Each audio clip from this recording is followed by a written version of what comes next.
Itong nataka. Ang itim. Doon kami nang galing kanina. O, doon kami naligo. Ayan. Sumonhon Island.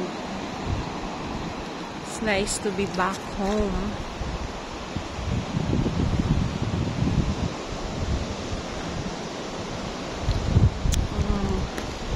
Ako sa place ng kapatid ng nanay ko. And also sa anak niya, doon kami nakikitira. Kanyang ano. That's Coco. Coco. Coco. Ang sarap. Hindi na ng tubig. White sand.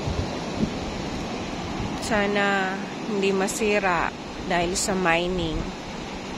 Kasi may mining dito. Part doon na may ilaw, that's mining. Yung part dyan, may mining na yan.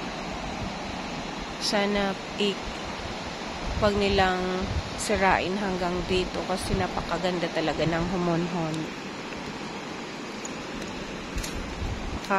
Sarap maligo sa ilog. Kanina sa ilog naligo kami, sa dagat. Ang sarap. Ang hangin, napaka-presko.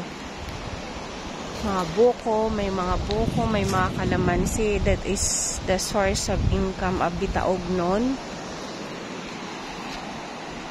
I hope di nila sirain yan. Tsaka ang sarap ng tubig nila dito. Pwede nang hindi init or pakuluan. Direct lang inumin. Diba? Saan ka pa?